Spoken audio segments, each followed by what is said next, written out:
Once the thought goes, the suffering disappears. When a rude person offends you, he can't make you unhappy unless you turn the event into a thought. Then allow it to linger in your brain. Then allow it to distress you. It's the thought, not the actual event, that's making you unhappy. The title of the book is Solve for Happy, Engineer Your Path to Joy, and it was written by Mo Kodat, who used to be a chief business officer at Google X. Before I go into what the book is about, I think it's important for me to talk about what my mindset was when I picked this book up 2 years ago, because I do believe that more often than not, it's not just you who reads the book, but it's also the book that reads you. How I interpret that is sometimes you might be at a point in time in life where you read something and it doesn't appeal to you at all. You think of it as mumbo jumbo, irrelevant, and something that doesn't make sense, and you might read the exact same thing a few years later and all of a sudden everything makes sense. I think that's similar to what happened to me. When I picked this book up 2 years ago, I had just graduated from university and I had started my full-time job as a software engineer. I was very happy with what I studied in university. I cannot imagine myself doing anything else or having another career. It's something that I'm passionate about and I was very grateful for the job that I had. But that being said, at that point I did question a lot of things surrounding happiness, like what's the point of happiness and what the extent to which someone can be happy, what's the definition of it, since everyone has their own definition, and does happiness increase as you grow older? Is having a stable job, is having friends, family around you sufficient to be happy, or do you need to do more to achieve a different level of happiness that you see in movies or TV shows? So I did have a lot of questions surrounding that, and in an attempt to answer these questions, I picked up this book. I randomly went to the library one day, picked it up, and it really did change my perspective on a lot of things and somewhat did answer a lot of the questions I had. I picked up this book, Solve for Happy, for two reasons. The first one, I'm not very sure now if it was the right way to go about it, but it was definitely due to the author's credentials. Him being a chief business officer at Google X did make me, in a way, be more curious about what he had to say. Another reason was definitely the synopsis of the book, and it talked a lot about how he, having reached such a big stage in life, he had achieved a lot of material growth, a lot of social statuses, his family was great, but for a very long time, he was still not happy. He did say explicitly that he was depressed for a very long time. And that was until he actually came up with this happiness formula that he talks about a lot in the book. And this formula was actually put to use when he went through one of the biggest traumas I think a human being can ever go through, which was when he lost his son, who was just 21 years old, to a very tragic accident. And he made use of this formula to get over this terrible death and loss. And in the book, he does talk a lot about how even despite going through something so bad, he was able to come out of it and achieve happiness. So I think this book, I'm going to understand more about someone going through loss so bad and still coming out of it. That whole storyline, in a way, did intrigue me a lot, so I picked this book up. When I picked this book up 2 years ago, I didn't read non-fiction at all. In fact, I think this was probably the first non-fiction book I read. So a lot of the theories and concepts he talks about were very, very new to me. One of the concepts he talks about is how happiness is actually your default state. I had never thought of it this way. So the way I used to think about it, and I think the way a lot of people do think about it right now, is that to be happy, you need to do certain things. So like, let's say if I want to be happy, I want to achieve X amount of money. When I achieve it, that's when I will achieve happiness. That's somewhat along the lines of what I used to think like in the past, until I read this book, and it did change the way I look at it. Because now what he was saying, what Mo was saying, was that happiness is actually a default state. So you don't actually need to do anything to be happy. By default, you are already happy. What makes you not happy is the presence of unhappiness. So in other words, he says this in the book, happiness is actually the absence of unhappiness. So in order to be happy, all you have to do is to get rid of things around you that make you unhappy. It's somehow, if you look at it as a statement, it seems very obvious and something that everyone would know, but it was something that was fairly new to me as a concept, and suddenly the whole concept of happiness seemed so much easier, because the way I would look at it now was all I need to do is to get rid of things that were not making me happy, and that was it. Me waking up, I was already happy because that's my default state. Another thing along these lines that he talks about was how, talking about state in machines, whether it's software, hardware, like physical machines. The concept of state is very relevant. So he talks about how human beings actually operate a lot as machines. And that was something that I did always think like even when I was studying in university, I would think, wow, like as a human being, I'm really just like a program running, and humans are really best machines out there. So one of the examples he gave was when, it's similar to this machine concept, was when in a machine, the default state, it runs fine because that's what it was meant to be running as. But it's only when you install a malware into your system, that's when everything starts to go haywire.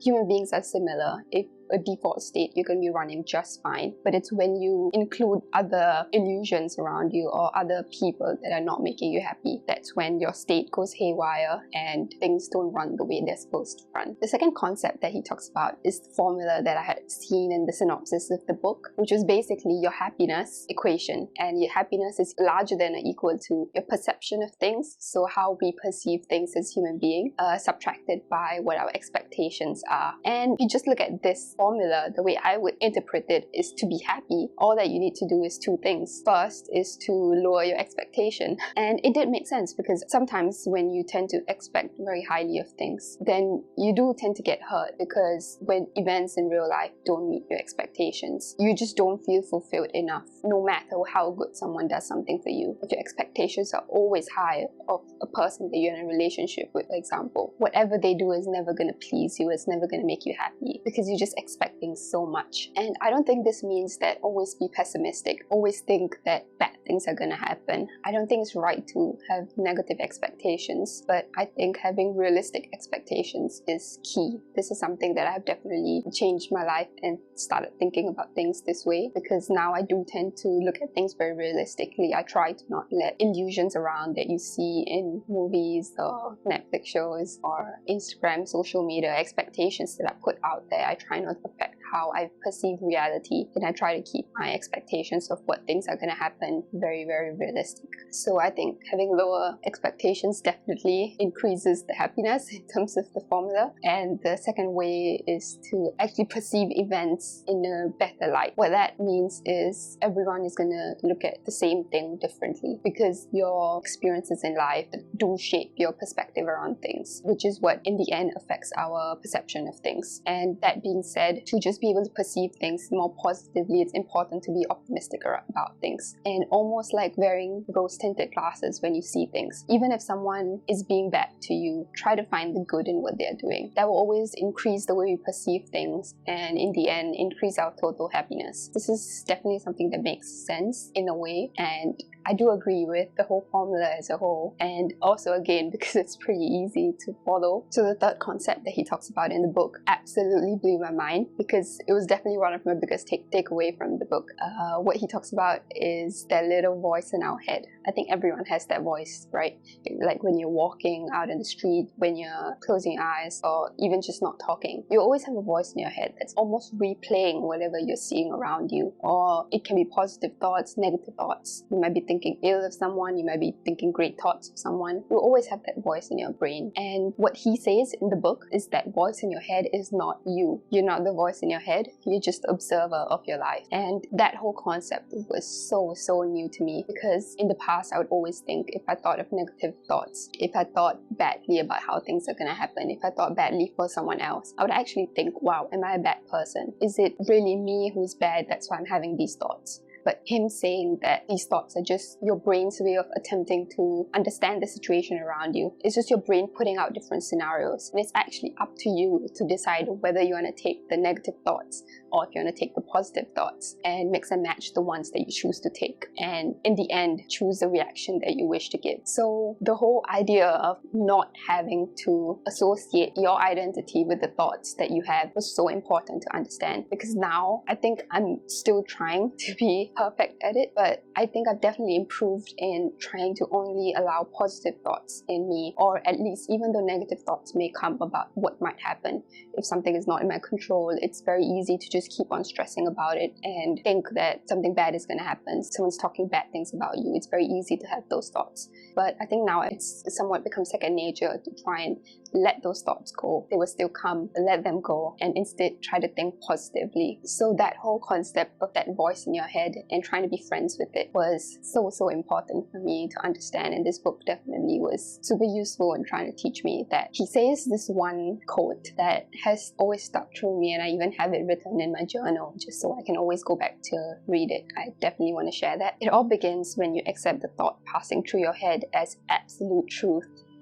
The longer you hold on to this thought, the more you prolong the pain. So why did this book actually encourage me to read more? This is the first non-fiction book I read, I guess, that I finished or I actually enjoyed. So the first reason why this book really changed the way I look at things was because I could see, even now 2 years after reading it, I can see the long-lasting effect the book had on me. And even immediately 1 month after reading it, I saw myself make positive changes to my life. I saw myself wanting to improve my thoughts, wanting to attain happiness in a very simplistic way and not overthinking it too much. And all these were such positive changes that I immediately thought that if one book can do this, what can 100 books do? And it was just going to always be a great experience to read more rather than not read. So this book, the impact it had on me, definitely made me want to read more books to try and see what else is out there. What else can I learn from different books? So that was definitely a big positive change. And I'm someone who I don't believe in something unless I see it or I experience it, but this book did change that. I finally understood the benefit that a book can bring and the power of words as a whole. So definitely it encouraged me to read just because of the impact it had on me and because I did see myself making positive changes in my life because of the book. The second reason, this might be a little lame, but it was a big reason. Reading the book actually made my commute to work so much better. So I used to commute to work in the mornings pre-COVID every single day, and because of that I used to spend like 45 minutes or 50 minutes commuting one way. Usually in the past what I would do is I would listen to Spotify, I would like watch Netflix maybe or scroll on Instagram. Not a lot of productive things. But when I started reading this book, I would actually read it on my commute, and the first few days it was fun, but after a few days I started realizing that I would want to wake up early in the morning and go on the train faster just so I can read my book. And I would even read my book like while walking because I just wanted to know what happens next. Now I listen to audiobooks so it's easier. I'm not obstructing myself or putting myself in danger when crossing the road because I'm reading something physical, but it's definitely made my commute so much easier, so much faster in a way, and I feel more productive in the mornings when I read something that enriches me, when I just feel like I have some positive thoughts in my brain just because I've consumed something so positive. So yeah, commute in the mornings has been especially amazing just because of